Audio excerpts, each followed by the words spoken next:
Assalamualaikum warahmatullahi wabarakatuh. Sesungguhnya kejadian alam ini menyimpan 1001 makna yang Allah ingin sampaikan. Jom kita tengok apa yang Allah ingin sampaikan di dalam Al-Quran. Melihat dan merenungkan Dabah dan An-Nam yang disebutkan oleh Allah Subhanahu Wa Taala di dalam Al-Quran dan mengaitkan dengan kekuasaan Allah Subhanahu Wa Taala. Allah yang menciptakan tiap-tiap haiwan yang bergerak itu daripada air, maka sebahagian di antara mereka menjalan di atas perutnya, dan sebahagian di antaranya berjalan dengan 2 kaki, dan sebahagian lagi berjalan dengan 4 kaki. Allah menciptakan apa sahaja yang Dia dikehendaki selain dari yang tersebut, kerana sesungguhnya Allah Maha Kuasa tiap-tiap sesuatu. Surah An-Nur ayat 45. Serangga menarik untuk dikaji kerana ada macam-macam serangga yang disebut di dalam Al-Quran, dan segala sesuatu yang Allah sebutkan di dalam ayatnya tentu memiliki maksud dan tujuan tersendiri. Sebegitu jugalah dengan penyebutan binatang serangga. Maka adalah lebih baik jika kita manusia mengetahui maksud dan tujuan Allah mengenai hal ini. 夜の街迷いしけカレーのランプどこから来たのよみすぼらしいねねうちにおいで Pertamanya, saya ingin menceritakan tentang semut. Semut ini walaupun kecil tetapi memiliki keunikan tersendiri yang diciptakan oleh Allah SWT. Bahkan Nabi Sulaiman AS turut menghormati serangga kecil ini. Serangga semut ini juga mempunyai kisah dengan Nabi Sulaiman AS yang telah dirakamkan oleh Allah dalam surah An-Naml. Allah mengkabarkan bahawa Nabi Sulaiman sedang membawa tenteranya yang terdiri daripada pelbagai makhluk bersamanya. Sehinggalah baginda sampai ke satu lembah semut, dan di situlah baginda terdengar percakapan seekor semut kepada rakyatnya yang telah Allah rakamkan di dalam surah An-Naml ayat 18. Pada ketika itu, Ratu Semut memerintahkan kepada rakyatnya agar berlindung dari Sulaiman dan bala tenteranya kerana mereka tidak mengetahui bahawa kawasan yang mereka hendak jalan mempunyai haiwan yang lain juga seperti semut yang kecil dan susah untuk dilihat. Nabi Sulaiman pun tersenyum kerana kebijaksanaan yang terdapat pada semut tersebut. Ketika itu baginda pun berdoa seperti dalam surah An-Naml ayat 19.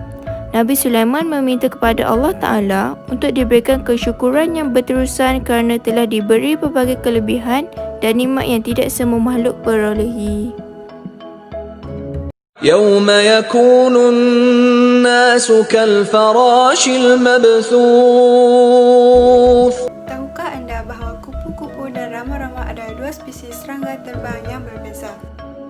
Kitaran hidup kupu-kupu sangat mengagumkan. Tentu bagi sesiapa sahaja melihat keindahan sayap kupu-kupu akan berasa kagum serta corak dan warna yang sungguh mempesonakan.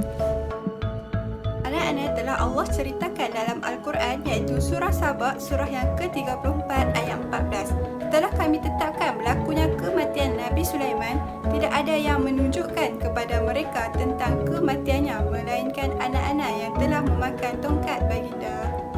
Nabi Sulaiman merupakan pembesar yang berkuasa pada masa itu. Semasa Nabi Sulaiman wafat, tiada siapa yang mengetahui tentang kewafatannya. Maka anak-anak telah memakan tongkat Nabi Sulaiman sehingga tongkat tersebut menjadi rapuh dan patah serta tumbanglah Nabi Sulaiman dari kedudukannya.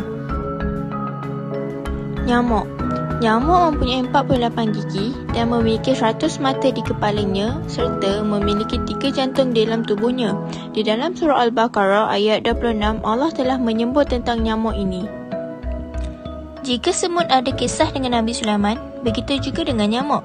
Kisah nyamuk menewaskan Raja Namrud. Kisah bermula ketika Nabi Ibrahim menemui Raja Namrud. Raja Namrud terkenal dengan keegawannya dan berkata kepada Nabi Ibrahim, "Kumpulkan pengikutmu dan aku akan bawa pengikutku." Beliau juga berkata, "Hai Ibrahim, jika Tuhanmu mempunyai malaikat, maka kirimlah kepadaku untuk berperang denganku. Jika sanggup, ambillah kerajaanku ini." Begitu sombongnya Raja Namrud, pemerintah Babylon. Maka baginda pun berdoa kepada Allah, "Ya Allah, sesungguhnya Raja Namrud dengan tenteranya menunggu kedatangan tenteramu. Maka kirimlah kepada mereka tentera yang selemah-lemah makhlukmu, iaitu nyamuk." Tiba masanya Namrud telah siap sedia dengan tenteranya. Maka Allah SWT mengarahkan tenteranya nyamuk keluar di laut. Allah memerintahkan nyamuk untuk membuat tenteranya terseksa dan diperhatikan oleh Namrud. Allah mengarahkan seekor nyamuk untuk masuk ke dalam lubang hidung Namrud dan membuatnya derita. Penderitaannya sampai dia mengetuk kepalanya sendiri dengan tongkat besinya. Dia mati dalam kekufuran kerana tidak sempat bertaubat kepada Allah SWT. Iktibarnya, janganlah kita derhaka kepada Allah apatah lagi mencabarnya. Sebagai kesimpulan, kita sebagai umat manusia hendaklah mengambil setiap pengajaran yang dinyatakan dalam Al-Quran. Sekian, terima kasih.